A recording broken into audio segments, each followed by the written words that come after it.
વિદ્યાર્થી મિત્રો, અમારી યુટ્યુબ ચેનલ ટીચિંગ મેથ્સ એલજીમાં આપનું હાર્દિક સ્વાગત છે. મિત્રો, આજે ધોરણ 10માં માર્ચ 2024માં વિષય સંસ્કૃતનું પેપર લેવાયેલ છે. તેનું આજે આપણે સંપૂર્ણ સોલ્યુશન કરીશું.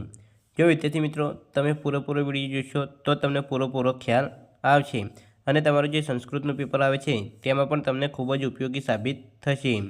જો વિદ્યાર્થી મિત્રો તમે ચેનલમાં નવા હો અને હજુ સુધી ચેનલને સબસ્ક્રાઈબ ના કરી હોય તો ચેનલને સબસ્ક્રાઈબ કરવા વિનંતી, જેથી તમને જે નવી નવી અપડેટ આવે છે તે અપડેટ મળતી રહે. વિદ્યાર્થી મિત્રો, હવે વધુ સમય ન લેતા આપણે પેપરના પ્રશ્નો જોઈશું કે પેપરમાં કેવા પ્રશ્નો પૂછાયા છે. તેમાં અહીં વિભાગ એ આપેલ છે. તેમાં સૂચના આપેલ છે કે નીચે આપેલા કથ્યખંડનો ગુજરાતીમાં અનુવાદ કરો. એટલે કે અહીં એક સંસ્કૃતમાં કથ્યખંડ આપેલો છે અને એનું ગુજરાતીમાં ભાષાંતર કરવાનું છે. જવાબ: વિદ્યાર્થી મિત્રો, અહીં આ જે પહેલો કથ્યખંડ આપેલો છે એનો જવાબ આપેલો છે, તો આ રીતે તમારે ગુજરાતીમાં અનુવાદ કરવાનો હોય છે. અહીં બીજા નંબરમાં પણ એક કથ્યખંડ આપેલો છે અને એનું ગુજરાતીમાં ભાષાંતર કરવાનું છે. જવાબ: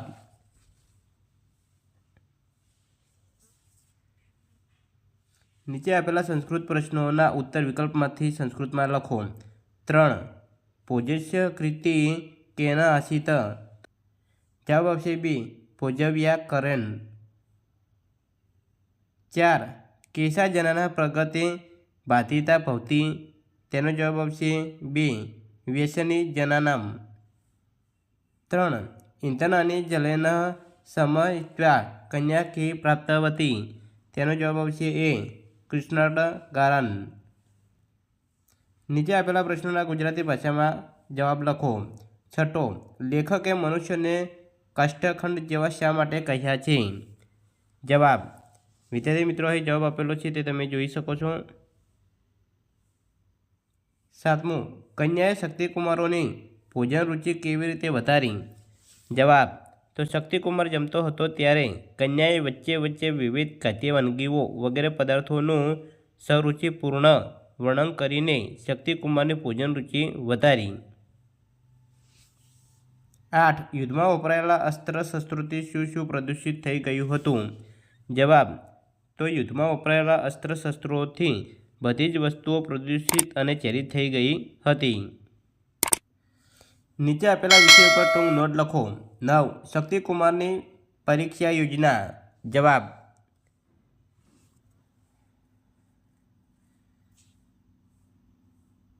આધુનિક યુદ્ધ અને મહાભારતકાલીન યુદ્ધ વચ્ચે કયો તફાવત છે? જવાબ: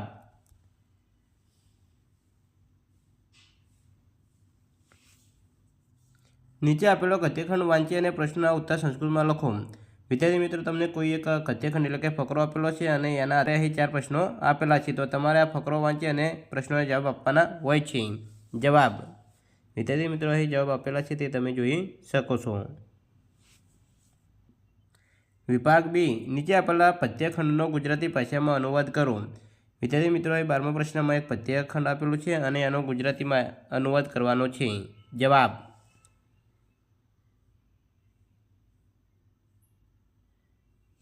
13. અહીં 13મામાં પણ એક પદ્યખંડ આપેલું છે અને એનો ગુજરાતી ભાષામાં અનુવાદ કરવાનો છે. જવાબ: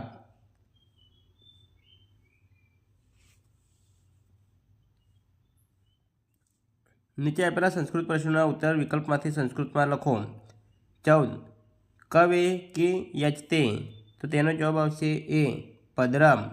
15. મહતા યલેન શિલાકુત્ર આરોપ્યતે? તો એનો જવાબ આવશે સી. શૈલે. 16. કસ્ય મૂર્તિ પવર્ગ રચિતા અસ્તિ? જવાબ આવશે સી. શિવસ્ય. નીચે આપેલા પ્રશ્નોના ઉત્તર ગુજરાતી ભાષામાં લખો. 17. કોઈપણ વ્યક્તિ બહુવ્રીહી કેવી રીતે બની શકે છે? જવાબ: વિદ્યાર્થી મિત્રો, અહીં જવાબ આપેલો છે તે તમે જોઈ શકો છો. સંગઠિત રહેવા માટે કવિ શું શું કરવાનું સમજાવે છે? જવાબ: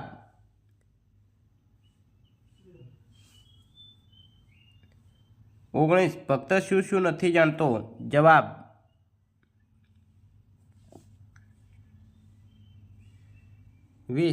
ગીતામૂત્રમાં કહેલા ભક્તના 4 પ્રકાર જણાવો.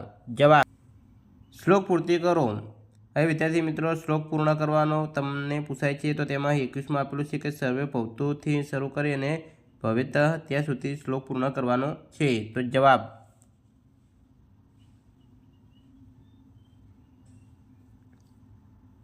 22 આપશ્યુરામઃ ભવાગચ્છેદમ. જવાબ